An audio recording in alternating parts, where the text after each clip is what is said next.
मी पूनम फलक. मी आज तुम्हाला शाकाहार आणि मांसाहार याबद्दल सांगणार आहे. मी आजपर्यंत मांसाहार करत होते, पण काही दिवसापूर्वीच मी जैन साधूंच्या प्रवचनातून ऐकल्यानंतर आणि त्याआधी पण मी स्वामी समर्थांच्या याच्यामध्ये राहून चुकलेले आहे.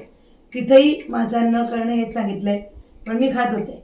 पण यांची प्रवचन ऐकल्यानंतर असं वाटलं की नाही, म्हणजे पूर्णपणे शाकाहारी राहणंच योग्य आहे, मांसाहार करणं योग्य नाही आहे.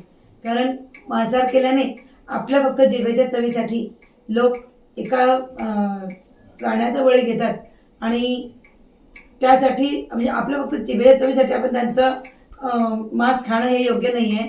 त्यांनाही जगण्याचा अधिकार आहे जसं आपण जगतो त्या पद्धतीने. म्हणून मी सर्वांनाही नम्र विनंती करते की त्यांनी पूर्णपणे शाकाहारी राहावं, स्वस्थ आणि निरोगी राहावं, मांसाहार पूर्णपणे बंद करावा. कारण मांसाहार केल्याने कुणाचंही बरं झालेलं नाही आहे. उलट ते केल्याने, मांसाहार न केल्याने एक जीव आपल्याकडनं वाचला जाईल आणि जो पृथ्वीवरचा खूपच सुंदर असा प्राणी आहे तो आपल्याने जिवंत राहील. त्यामुळे मी सर्वांना विनंती करते की सगळ्यांनी मांसाहार बंद करून शाकाहार करावा.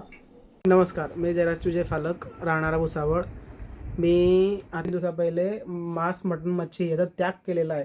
तर सगळ्या लोकांना मला सांगण्याचा तोच प्रयत्न आहे की आपण जेव्हा ती गोष्ट नॉनव्हेज असो या स्मोकिंग असो, ड्रिंकिंग असो, जे आपण जेव्हा ग्रहण करतो तेव्हा आपल्या मनामध्ये, पोटामध्ये आपलं हे शरीर आहे, हे आपण म्हणतो देवाने बनवलं आहे, बरोबर.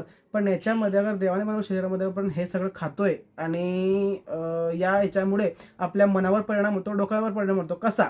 तर अगर आपण कोणाला जीव घेतोय तर त्या जीवामागे तो किती ओरडला असेल, किती रडला असेल, त्या सगळ्या रडण्याचा, ओरडण्याचा सार तो आपल्या पोटामध्ये जातो. आपण त्याला शिजवून खातो, तर मोठी गोष्ट, बरोबर. तर हे सगळ्या ज्या गोष्टी आहे हे बंद व्हायला पाहिजे. आता हळूहळू करून मी पहिले बंद केलं, माझ्या पप्पांनी बंद केलं, आमच्या परिवाराने बंद केलं. तर असं माझी सांगण्याची इच्छा आहे की देशातल्या बहुतेकांश लोकांनी ही बंद करायला पाहिजे. कारण अगर आपण हे बंद करू तरच पुढचं जग, पुढची पिढी आपली सुधरेल, नाहीतर हेच आपली पिढी कायम करत राहील. म्हणून माझ्या सगळ्यांशी विनंती आहे की हळूहळू करून सगळ्यांनी ही गोष्ट सोडायला पाहिजे.